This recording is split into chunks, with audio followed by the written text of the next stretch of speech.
بسم اللہ الرحمن الرحیم۔ جو لوگ شوگر کی وجہ سے پریشان ہیں یا جو کہتے ہیں کہ ہمارا شوگر بالکل کم نہیں ہوتا یا کنٹرول نہیں ہوتا، کبھی بڑھ جاتا ہے کبھی کم ہو جاتا ہے، جو مائیں بہنیں جو بھائی اور ہمارے بڑے چھوٹے جو لوگ پریشان ہیں، وہ شوگر کی وجہ سے پریشان رہتے ہیں، وہ کبھی کوئی ویکسین لیتے ہیں کبھی کوئی ویکسین لیتے ہیں، میڈیسن یوز کرتے ہیں، تو ان کو اس بات کا علم ہونا چاہیے کہ اللہ کریم نے 15ویں پارے میں سورہ بنی اسرائیل میں فرمایا ہے وَنُنَزِّلُ مِنَ الْقُرْآنِ مَا هُوَ شِفَاءٌ، کہ ہم نے قرآن کو نازل کیا ہے جو مومنین کے لیے رحمت بھی ہے اور شفا بھی ہے۔ تو یہ رب تعالیٰ کی بڑی کرم نوازی ہے کہ اللہ کریم نے ہمیں یہ قرآن جیسی نعمت سے نوازا ہے۔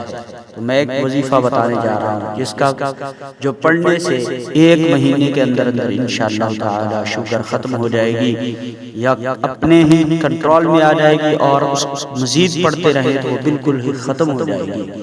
اور وہ وظیفہ کیا ہے؟ وہ قرآن مجید کی ایک ایسی آیت کریمہ ہے جس کو علماء نے شوگر کا علاج قرار دیا ہے۔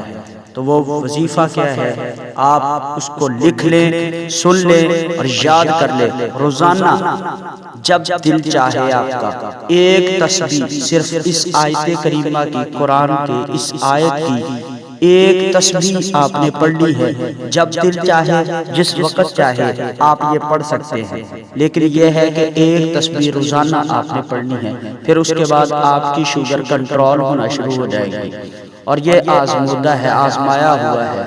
پھر اس کے بعد جب یہ کنٹرول ہو جائے گی آپ چیک کروا سکتے ہیں، پھر یہ آہستہ آہستہ کم ہوتی ہوتی ختم ہو جائے گی انشاءاللہ تعالی۔ وہ آیت کریمہ کیا ہے میں آپ کو بتاتا ہوں، اسی سورت بنی اسرائیل 15واں پارہ آیت نمبر ہے 80، جس وہ آیت کریمہ یہ ہے وَقُلْ رَبِّ أَدْخِلْنِي مُدْخَلَ صِدْقٍ وَأَخْرِجْنِي مخرج صدق واجعل لي من لدنك سلطانا نصيرا۔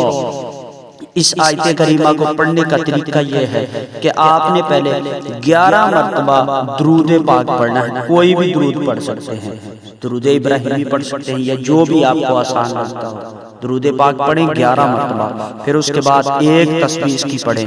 پڑھنے کے بعد آپ نے پھر 11 مرتبہ درود پاک پڑھنا ہے، پھر اس کے بعد آپ پانی پر دم کر کے وہ آپ پی لیں، پھر انشاءاللہ تعالی آپ کی شوگر ختم ہو جائے گی انشاءاللہ تعالی۔ اللہ تعالی سب کو شفا عطا فرمائے۔